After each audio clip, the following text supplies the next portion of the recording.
Good evening.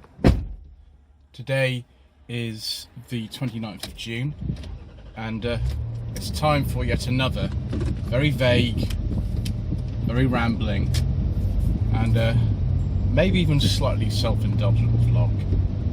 After all, it's in the title of the video, so if you're expecting something else then I'm afraid you might be disappointed. I want to talk today about a subject that is probably even a bit specialist for this channel, and it sort of goes hand in hand with some of the videos that I made in the earlier days of the channel. I don't tend to make so much anymore, and there's a reason for that, and that's why I'm so interested in cars on television and in film. And there's a very specific story behind this, and it goes back a very, very long way. But before that, I just need to say that if you are on the Seat Toledo tier of channel membership and above, and you get to see these videos on the day of recording or shortly afterwards. For the rest of you, please don't feel any obligation to, get a channel membership if you don't want to. That's not a problem. It's just those who want to support the channel are able to get content sometimes before it goes live generally. So back in the early to mid 1990s, there were lots and lots and lots of kind of nostalgic shows being shown on television. BBC Two and Channel 4 were the main places to find this sort of stuff. Talking shows that were made between the late 1950s and the late 1970s at this time, although I'd say that now we're in a situation where actually even shows from the 1990s are considered nostalgic.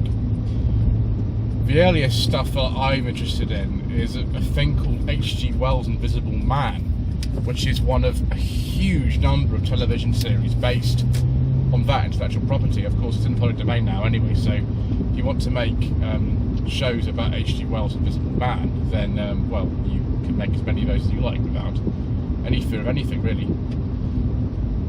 And the last ones of that era are probably something like the new Avengers or Return of the Saint. And Return of the Saint finished broadcast in '79. Things like the Sweeney and the Professionals and Cat's Eyes and Dempsey and Makepeace, they belong to a sort of later era of television, really.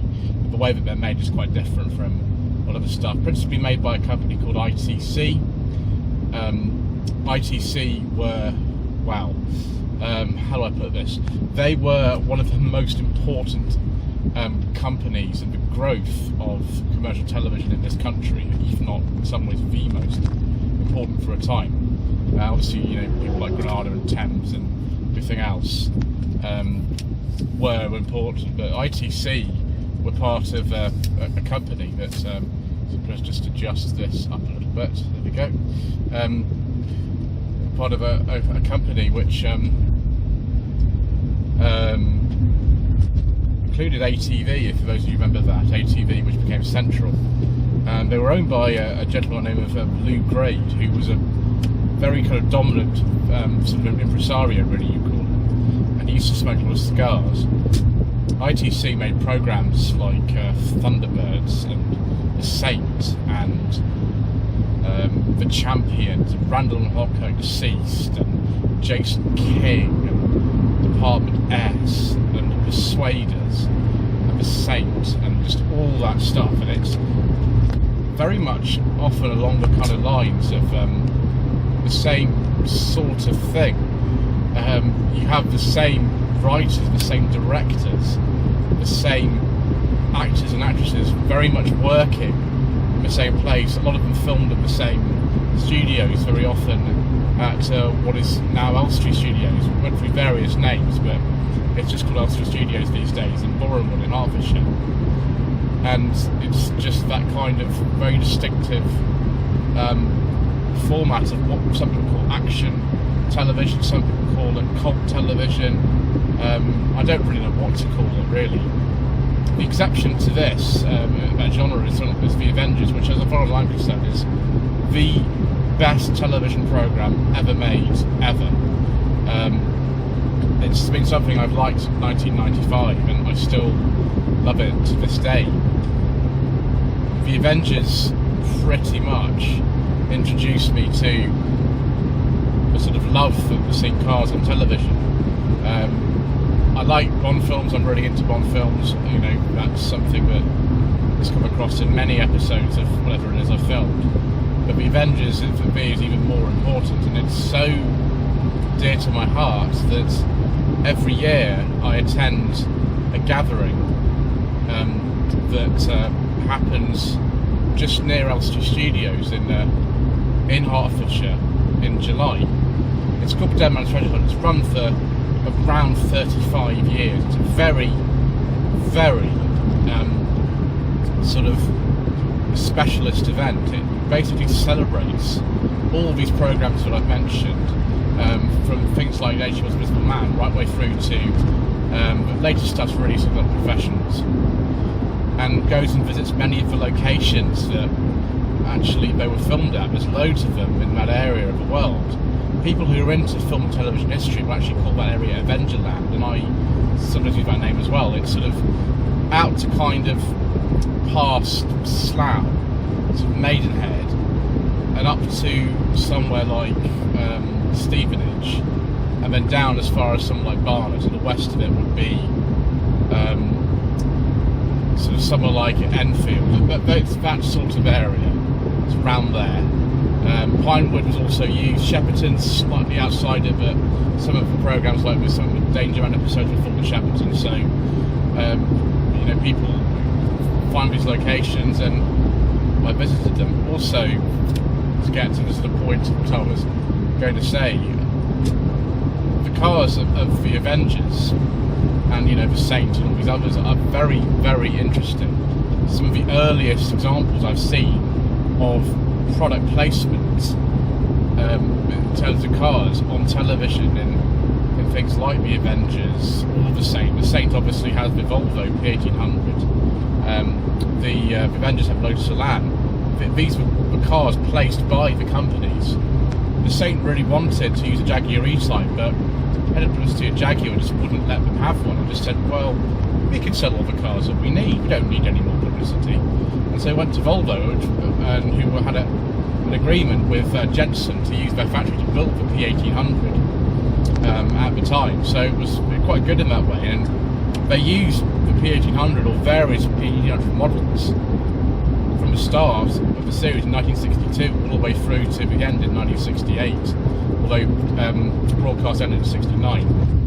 The Avengers, they used various models. I mean, the Bentleys, there were various Bentleys that Patrick McNee drove from the sort of fourth series of the Avengers right way through to the end, when he sometimes drove a Bentley or Rolls Royce, depending on what was the final series of it. But Lotus supplied some cars. AC supplied a very rare 428 for the Avengers when Linda Thorson took over from Diana Rigg. In the earliest sort of days, it was made on videotape mainly, or really bad quality film, and tele-cineed from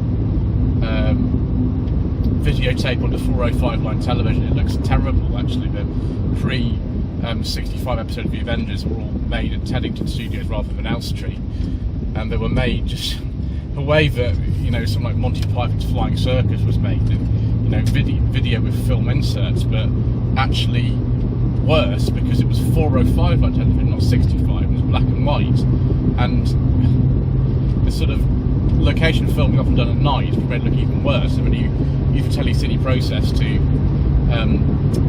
actually kind of put that across, and it looks even worse. It's wonderful. But if you're into antique television and things like really old Doctor Who, and a program called Adam and Lives, which was the producer of Doctor Who, Verity Lambert, the original producer, trying to make an Avengers-style series for the BBC in 1966, but on the budget of something like Doctor Who. It's fascinating.